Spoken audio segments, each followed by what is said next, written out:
Desde Holanda, las voces del secuestro de Radio Caracol y Radio Nederland de Holanda. Vamos a recibir ahora otro testimonio, el de Adair Lamprea. Él fue el encargado de todos los aspectos logísticos de lo que era la campaña de Ingrid Betancourt, y en el momento en que tanto Ingrid Betancourt como Clara Rojas fueron secuestradas, el señor Lamprea conducía el vehículo. Sí, primero que todo, mil gracias a Radio Nederland. Esta invitación para mí es un honor de estar con ustedes, pero lo más importante para mí es contar un poco esta historia. Sé que ahorita habló Malagón, nada que decir concerniente a este trabajo tan grande que ha hecho Ervin Hoyos, pero no hay que olvidar que los secuestrados en Colombia no son solamente de parte de la FARC, es muy importante eso. Yo estuve secuestrado, he tenido la fortuna de estar secuestrado 2 veces, una por la FARC y otras por los paramilitares. Es lo más horroroso que pueda suceder en la vida. Si yo tuviera que calificar el secuestro con la FARC o con los paramilitares, yo le daría la menor calificación al secuestro de la FARC y la mayor calificación al de los paramilitares. ¿Mayor calificación en qué sentido? ¿En qué sentido? En que durante el tiempo que yo estuve retenido con la FARC, por lo menos nunca me colocaron el fusil en la cabeza. Durante el tiempo que yo estuve con los paramilitares, me cargaron la pistola 2 veces y había uno que le decía, mátalo, mátalo. Y yo lloraba en los pies de ese señor. Le supliqué, le lloré que por favor no me matara. Y eso para mí es más grande. Pero volvamos al día del secuestro de Ingrid. Correcto. ¿Cómo sucedió para usted ese episodio? Nosotros teníamos un compromiso con la población de San Vicente del Caguán, era el alcalde de San Vicente del Caguán era el partido, y nosotros teníamos que estar en San Vicente del Caguán con Ingrid Betancourt. Era una decisión que se había tomado y había que estar allá. Acababa de terminarse la zona de distensión y con Ingrid tomamos la decisión de ir a San Vicente del Caguán. De repente la guerrilla sale a la carretera y nos intercepta, y más adelante hay unos buses que están marcados, buses bombas, y me hacen parquear la camioneta que me tocó conducir en ese momento entre los 2 buses bomba, una escritura grande, y ahí comienza el secuestro. Hubo una explosión, por resumir, hubo una explosión, un guerrillero se vuela la pierna, pensamos que es una explosión, una bomba que viene del ejército porque estamos en plena zona del conflicto, y al final nos damos cuenta que es una mina que pisó el mismo guerrillero, que de pronto él mismo fue el que la instaló y olvidó que estaba ahí. Luego hay que salvarle la vida porque es un ser humano. Es un ser humano, todos son seres humanos, sean paramilitares, sean guerrilleros, sea lo que sea, todos son seres humanos para mí.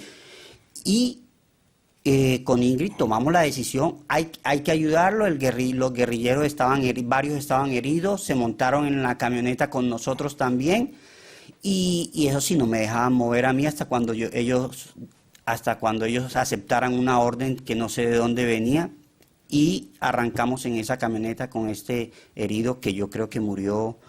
Aunque intenté conducir con la prudencia, era imposible de escuchar los ruidos de dolor que tenía que soportar esta persona después de haberla visto cómo quedaba la pierna colgando solamente.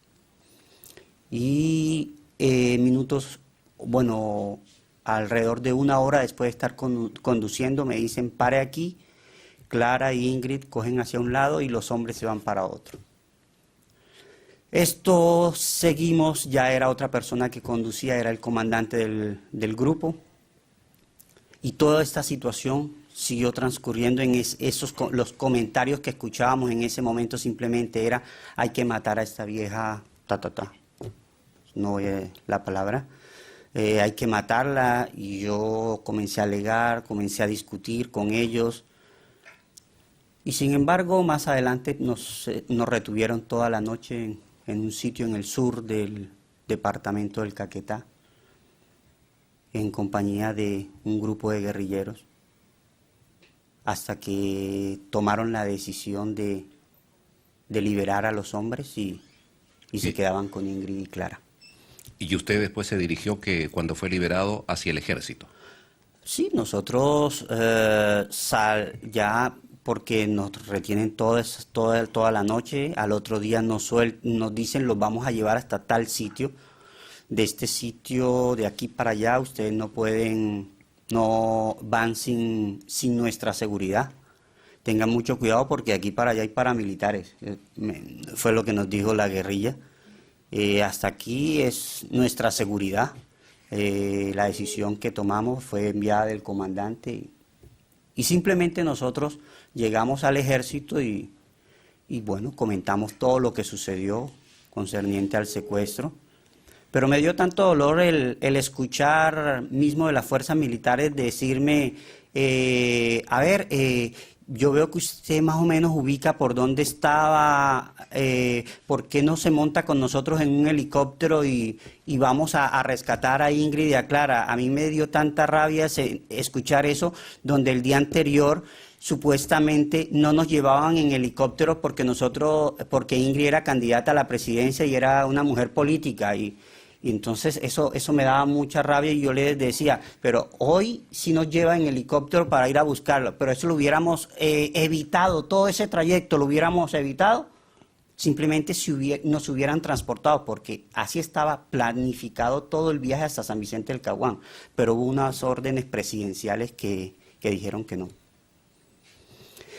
¿Qué sucede? Bueno, ya soy liberado y después ocurrió el caso con los paramilitares, y sin embargo en el año, para contar un poco por qué estoy aquí, porque es bueno mostrar las circunstancias que nos toca vivir a las personas que de pronto no estamos de acuerdo o que no tomamos la misma posición del gobierno.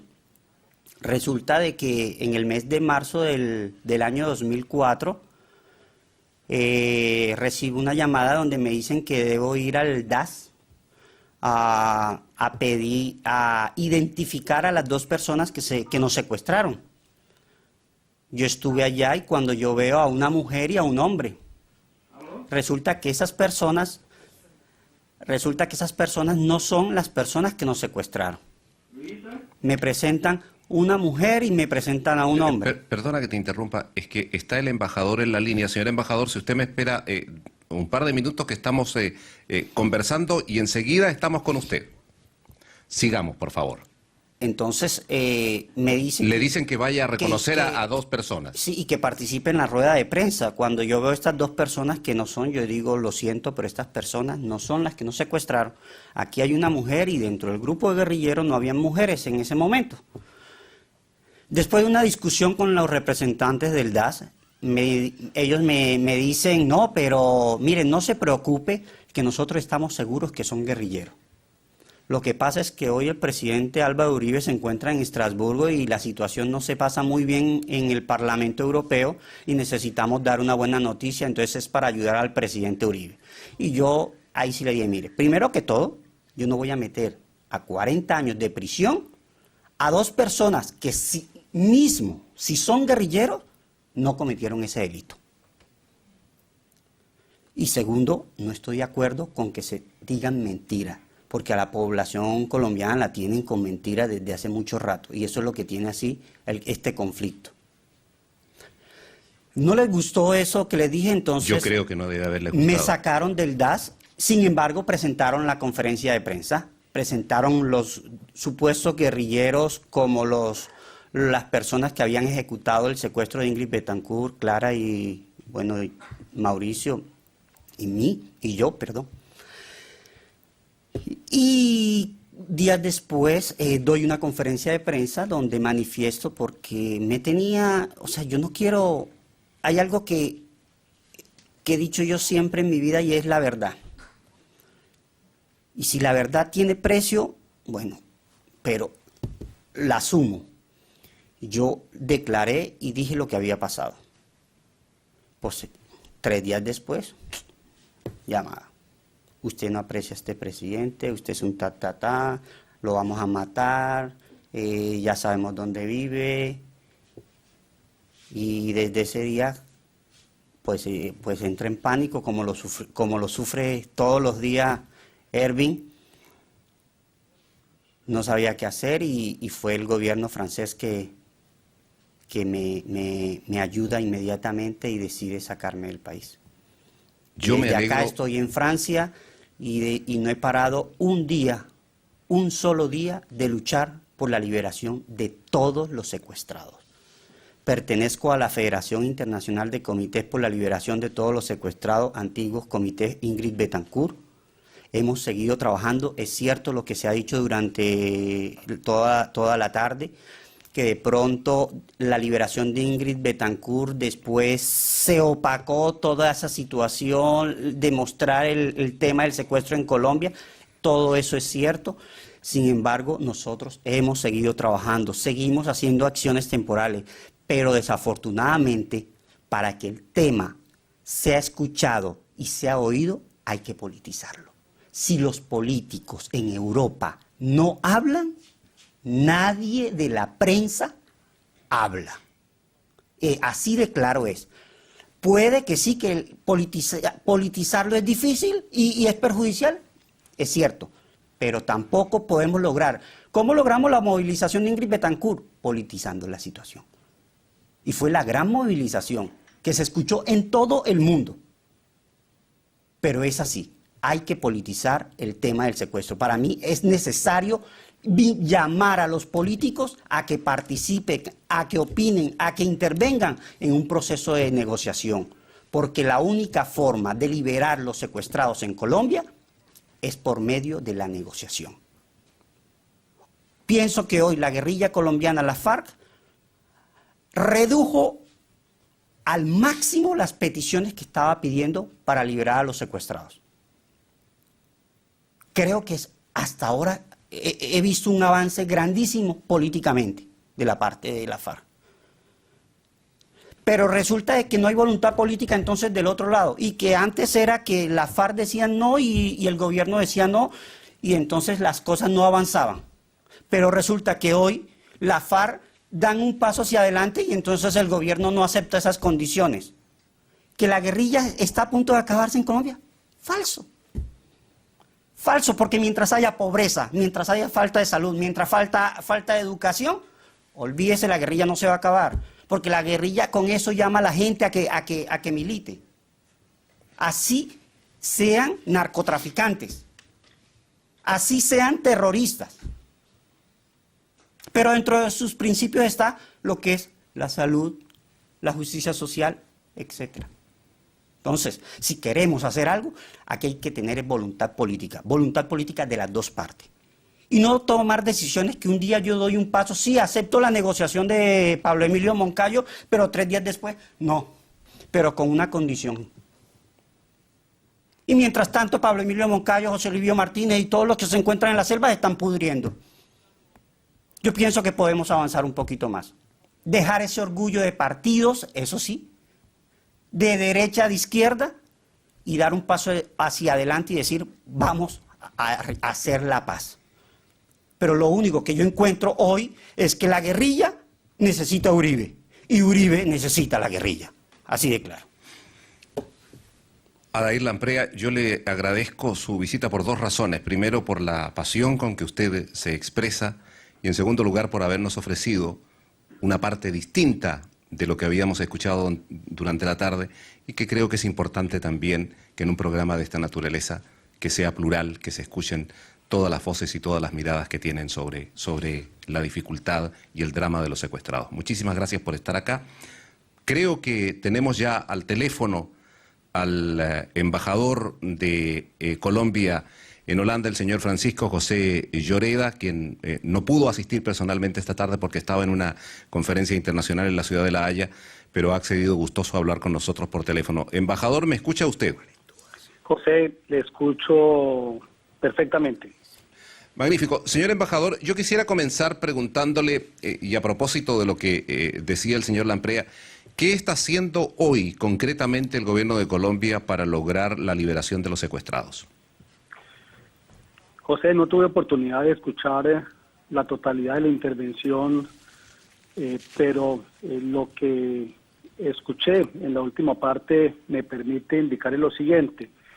Lo primero, si se carece de voluntad política para buscar la liberación de un grupo de secuestrados, no obedece al gobierno nacional.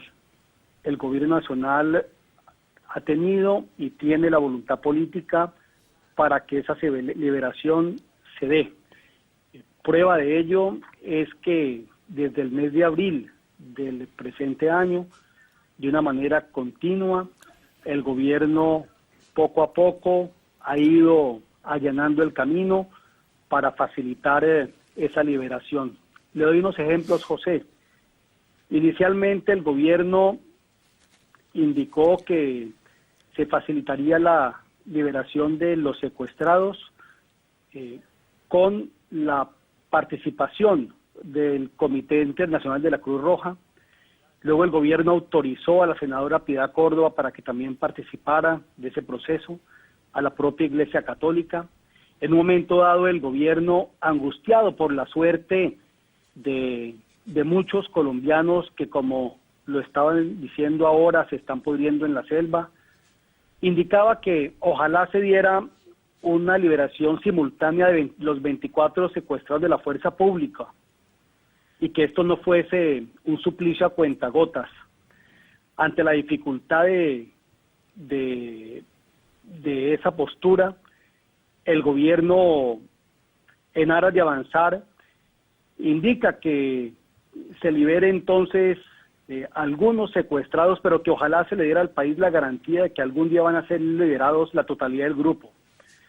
Entonces, yo creo que aquí es importante, José, colocar las cosas en su verdadera perspectiva. Lo primero, entendamos que el secuestro es un crimen atroz. Es un crimen que hoy día censura a la comunidad internacional en su conjunto, aunque lo cierto es que sí quisiéramos que la comunidad internacional censurara de una manera muy clara a quienes siguen propiciando este delito, que es además un crimen de guerra. Lo segundo que es muy importante colocar en perspectiva es que los únicos y verdaderos responsables de este crimen son quienes lo perpetran. En este caso, los grupos armados ilegales en Colombia, trátese bien de las FARC, el ELN u otros grupos. Esto es importante decirlo, José, porque en ocasiones se tiende a equiparar al gobierno con los grupos armados ilegales, cuando quienes cometieron el crimen y tienen la responsabilidad de cesar en la comisión de ese delito son los grupos armados ilegales. Ya lo decía, el gobierno tiene la voluntad, y además pues hemos visto que para que se den liberaciones lo que se requiere es voluntad de parte de las FARC. Se han dado algunas liberaciones cuando ellos lo han decidido, cuando lo han querido, incluso de una manera muy rápida, sin ningún tipo de espectáculo. Entonces yo creo que lo importante es que a nivel internacional, lo primero, se alcance un nivel de conciencia sobre la atrocidad de este delito. Yo creo que eso aún pareciera no existir unanimidad en torno de ello. Y lo segundo, que ante todo se presione a los responsables de la comisión del mismo, que son estos grupos armados ilegales. Señor Lloreda, yo le he escuchado con mucha atención esta parte en la cual usted menciona la conciencia que se debe tener, sobre todo en Europa, respecto del quehacer de los secuestradores y de las FARC. Es la segunda vez durante la tarde que sale este tema. Antes había salido en el contexto de que, bueno, durante muchos años, tal vez durante varios decenios, en Europa hubo gente y organizaciones que apoyaron a la FARC porque los veían como los niños buenos de la película, pues que estaban en contra de la pobreza y de la miseria y atacaban al imperialismo norteamericano. ¿No tiene usted la impresión, porque usted ya lleva algún tiempo en Holanda, por lo que ha percibido en sus viajes a través de Europa, de que esa situación ha cambiado radicalmente y que cuesta hoy muchísimo encontrar a personas y grupos que estén dispuestas cara al público a decir que están defendiendo a la FARC? Han cambiado, pero no radicalmente, José. De pronto públicamente no se atreven a dar un apoyo a las FARC, pero infortunadamente yo creo que aún existen quienes de manera equivocada, seguramente ingenua, le hacen el juego a grupos que infortunadamente le han causado tanto dolor a Colombia. Mi impresión es que hay un camino muy largo por recorrer aún en lograr cerrar filas a nivel internacional en torno a este delito que es atroz, es vergonzoso. De ahí la importancia del trabajo que ha venido haciendo Ervin Hoyos y en la Caravana por la Libertad, José, porque necesitamos de alguna manera apelar a la conciencia de los europeos. Yo creo que es importante hacer un trabajo en ese sentido, aunque comparto con usted el que al menos públicamente muchos se cuidan de manifestar simpatía por las FARC.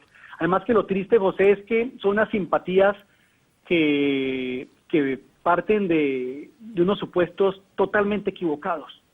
Y quiero decirle uno o dos, aunque genere algo de polémica. Se sigue insistiendo desde una mirada incluso ya desueta que la presencia de guerrilla en Colombia se debe a la pobreza. Eso no es cierto. Tan es así que si uno hace un análisis a fondo de la situación colombiana, los municipios con mayor pobreza no son los municipios ni con mayor tasa de homicidio, ni tampoco son los municipios con mayor presencia guerrillera.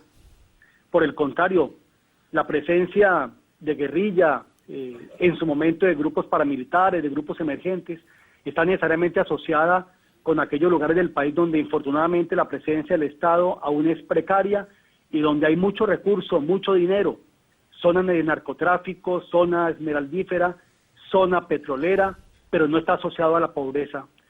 Eso es tan así que bajo aquella otra lógica tendríamos que concluir que los países más pobres tendrían que tener guerrilla.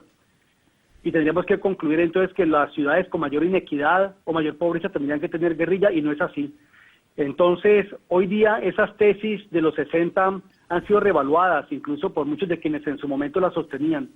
Eso no significa que la pobreza no, en algunas circunstancias, no sea un factor que se convierta en un factor de disposición para violencia, porque infortunadamente es así, pero asociada a otras circunstancias.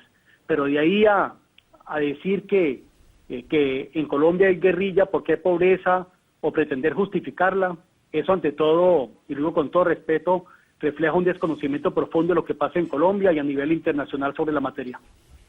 Declaraciones del embajador de Colombia en Holanda vía telefónica, el señor Francisco José Lloreda. Gracias, señor embajador. Bueno, y hemos llegado al final de este programa de 2 horas de duración. Sí, sí, vamos a conversar los dos, por supuesto, pero tú querías decir algo antes. Yo quisiera decir una cosa, y es que frente al tema de la politización que toca de pronto a ir sobre los secuestrados, yo diría que es importante que desde aquí de Europa lo entendamos como más bien la chavización de las liberaciones.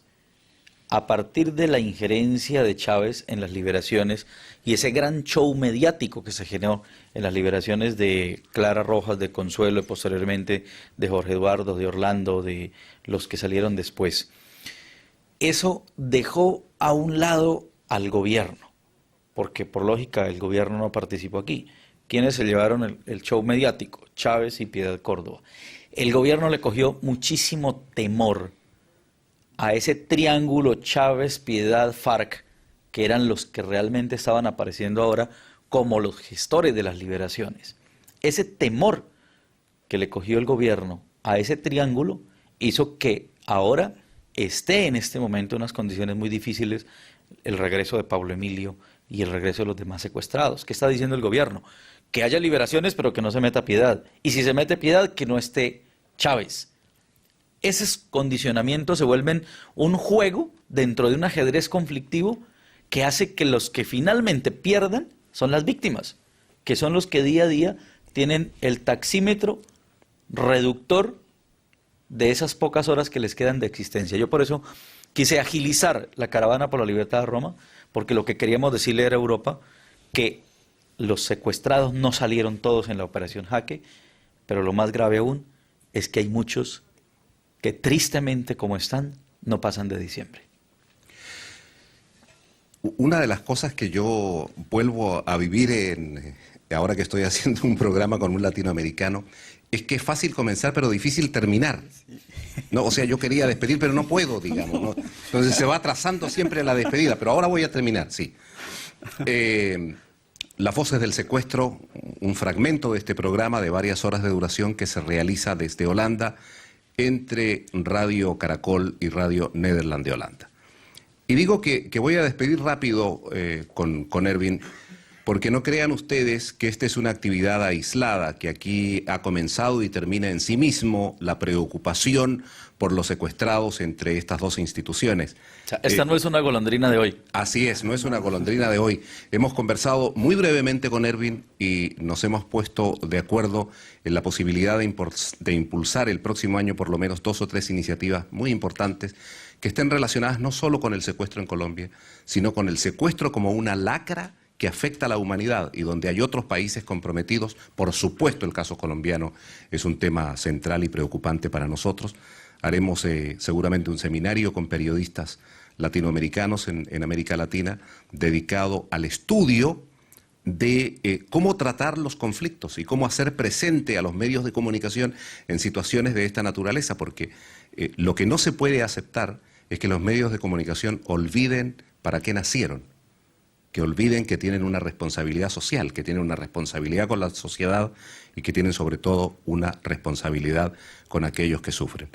Y yo sé que está levantando la mano mi querido amigo Cor van Beuningen, porque quiere que yo diga, entre otras cosas, que el próximo 3 de junio del año 2010 vamos a tener un encuentro latinoamericano en la ciudad de La Haya, dedicado a las relaciones entre Europa y concretamente desde Holanda con América Latina, al cual ustedes están muy cordialmente invitados.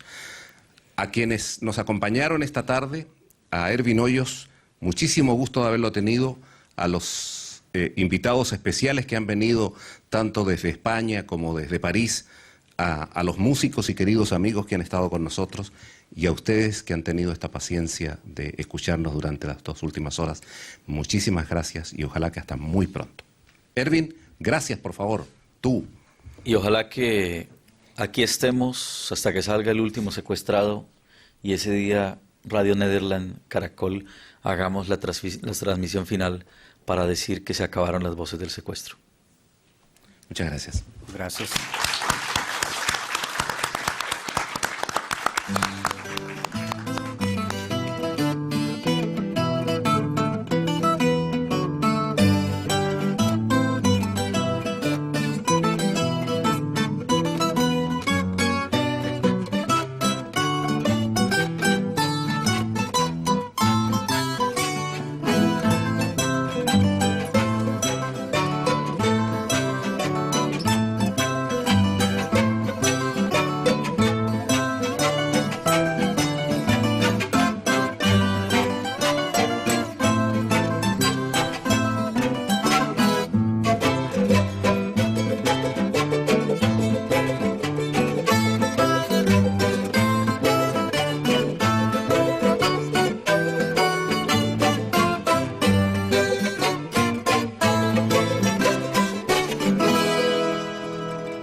Y me hacen parquear la camioneta que me tocó conducir en ese momento entre los 2 buses bomba, una escritura grande, y ahí comienza el secuestro. Hubo una explosión, por resumir, hubo una explosión, un guerrillero se vuela la pierna. Pensamos que es una explosión, una bomba que viene del ejército porque estamos en plena zona del conflicto y al final nos damos cuenta que es una mina que pisó el mismo guerrillero, que de pronto él mismo fue el que la instaló y olvidó que estaba ahí. Luego hay que salvarle la vida porque es un ser humano. Es un ser humano, todos son seres humanos, sean paramilitares, sean guerrilleros, sea lo que sea, todos son seres humanos para mí. Y con Ingrid tomamos la decisión, hay que ayudarlo, los guerrilleros varios estaban heridos, se montaron en la camioneta con nosotros también, y eso sí, no me dejaban mover a mí hasta cuando ellos aceptaran una orden que no sé de dónde venía, durante el tiempo que yo estuve con los paramilitares, me cargaron la pistola 2 veces y había uno que le decía, mátalo, mátalo. Y yo lloraba en los pies de ese señor. Le supliqué, le lloré que por favor no me matara. Y eso para mí es más grande. Pero volvamos al día del secuestro de Ingrid. Correcto.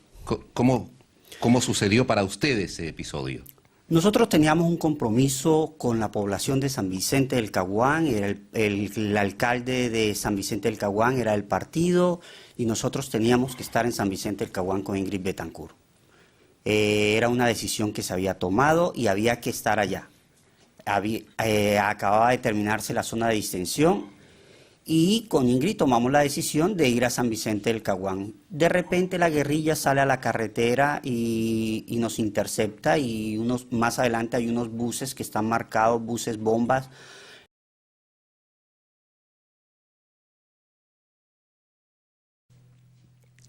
Desde Holanda, las voces del secuestro de Radio Caracol y Radio Nederland de Holanda. Vamos a recibir ahora otro testimonio, el de Adair Lamprea. Él fue el encargado de todos los aspectos logísticos de lo que era la campaña de Ingrid Betancourt, y en el momento en que tanto Ingrid Betancourt como Clara Rojas fueron secuestradas, el señor Lamprea conducía el vehículo. Sí, primero que todo, 1000 gracias a Radio Nederland. Esta invitación para mí es un honor de estar con ustedes, pero lo más importante para mí es contar un poco esta historia. Sé que ahorita habló Malagón, nada que decir concerniente a trancamos en esa camioneta con este herido que yo creo que murió, aunque intenté conducir con la prudencia, era imposible de escuchar los ruidos de dolor que tenía que soportar esta persona después de haberla visto cómo quedaba la pierna colgando solamente. Y alrededor de 1 hora después de estar conduciendo me dicen pare aquí, Clara y Ingrid cogen hacia un lado y los hombres se van para otro. Esto seguimos, ya era otra persona que conducía, era el comandante del grupo, y toda esta situación siguió transcurriendo en los comentarios que escuchábamos en ese momento simplemente era hay que matar a esta vieja, no oye la palabra, hay que matarla, y yo comencé a alegar, comencé a discutir con ellos. Y sin embargo, más adelante nos retuvieron toda la noche. Trabajo tan grande que ha hecho Ervin Hoyos, pero no hay que olvidar que los secuestrados en Colombia no son solamente de parte de la FARC. Es muy importante eso. Yo estuve secuestrado, he tenido la fortuna de estar secuestrado 2 veces. Una por la FARC y otras por los paramilitares. Es lo más horroroso que pueda suceder en la vida. Si yo tuviera que calificar el secuestro con la FARC o con los paramilitares, yo le daría la menor calificación al secuestro de la FARC y la mayor calificación al de los paramilitares. ¿Mayor calificación en qué sentido? ¿En qué sentido? En que Durante el tiempo que yo estuve retenido con la FARC, por lo menos nunca me colocaron el fusil en la cabeza.